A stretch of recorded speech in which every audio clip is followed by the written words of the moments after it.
Olá, pessoal! Estamos aqui hoje mais uma vez para refletirmos juntos a nossa liturgia do dia, tá certo? E hoje, nessa segunda-feira, reunidos na contemplação do mistério pascal de Cristo, o alimento que nos garante a vida eterna, nós possamos celebrar com fé. Então, a primeira leitura de hoje está em Atos, capítulo 6, versículo 8 a 15.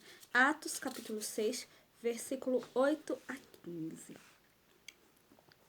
E Estevão, cheio de fé e de poder, fazia prodígios e grandes sinais entre o povo. E levantaram-se alguns que eram da sinagoga chamada dos libertinos, e dos sirineus, e dos alexandrinos, e dos que eram da Cilícia e da Ásia, e disputavam com Estevão. E não podiam resistir à sabedoria e ao espírito com que falavam. Então subornaram os homens para que dissessem: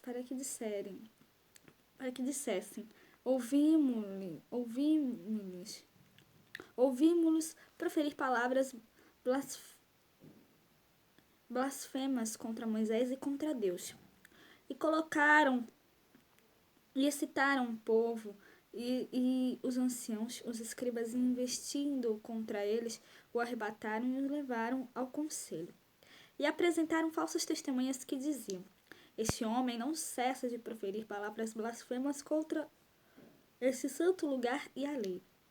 Porque nós lhe ouvimos dizer que esse Jesus Nazareno há de destruir este lugar e mudar os costumes que Moisés nos deu.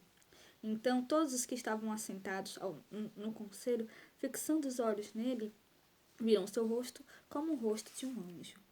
Então, na primeira leitura de hoje, nos mostra o exemplo de Estevão, pessoa de fé e dócil ao Espírito Santo, testemunha Jesus com sobriedade, não teme perseguições e morre serenamente. Então, os episódios do testemunho de Estevão se inserem nos Atos dos Apóstolos, no contexto do início da missão cristã para além de Jerusalém e de Israel. Então, desde a sua eleição como o primeiro dos 7 diáconos, é dito de Estevão, pessoa repleta de fé e do Espírito Santo. Então, Estevão, cheio de graça, cheio de Deus, operava grandes sinais testemunhando o Senhor entre o povo. Então, ele falava com sabedoria e com auxílio do Espírito. Então, seus interlocutores não conseguiram resistir à sua palavra e fracassaram. Levantaram falsas testemunhas e o entregaram ao Sinédrio. Estevão permanecia tranquilo, não manifestava medo nem ódio pelos seus acusadores, né? Então é assim que nós devemos ser também.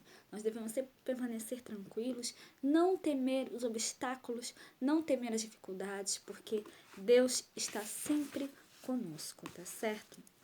E agora, falando do Evangelho, hoje ele está em João capítulo 6, versículo 22 a 29. João capítulo 6, versículo 22 a 29.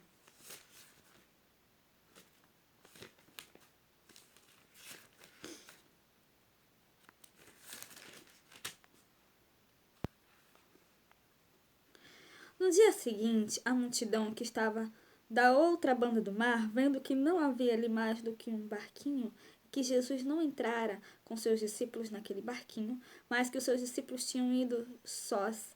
Contudo, outros barquinhos tinham chegado de Tiberíades, perto do lugar onde comeram pão, havendo o Senhor dado graças. Vendo, pois, a multidão que Jesus não estava ali, nem os seus discípulos, entraram eles também nos barcos e foram a Cafarnaum, em busca de Jesus.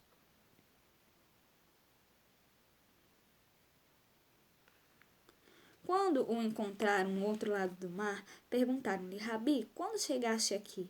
Jesus respondeu: em verdade vos digo, estás me procurando não porque viste sinais, mas porque comestes pão e ficastes satisfeitos. Esforçai-vos não pelo alimento que se perde, mas pelo alimento que permanece até a vida eterna, e que o Filho do Homem vos dará, pois este é quem o Pai marcou com seu selo. Então perguntaram: que devemos fazer para realizar as obras de Deus? Jesus respondeu: a obra de Deus é que acrediteis naquele que me enviou. Então, o evangelho hoje, né, a multidão alimentada anteriormente procura por Jesus. Não procuravam antes porque não conseguiam ir além do mar, além do sinal da multiplicação dos pães. Então, não viram nele o pão da vida. Por isso, Jesus oferece àquela multidão e a todos nós o grande ensinamento da fé.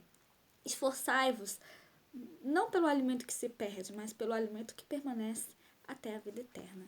Então, que nós realmente possamos sempre buscar a Cristo na nossa vida, sempre que nós realmente possamos sempre, né, colocar Deus em primeiro lugar, sempre, mas sempre louvá-lo e glorificá-lo, tá certo? Então, era isso que eu tinha para falar para vocês hoje. Muito obrigada a todos por curtirem, por comentarem. Aqueles que só assistem mesmo, também agradeço. Espero que vocês tenham gostado dessa reflexão de hoje. Espero encontrá-los todos aqui amanhã, terça-feira, se Deus quiser, para continuarmos refletindo cada vez mais as leituras da Sagrada Escritura. Então, muito obrigada a todos e até a próxima, se Deus quiser.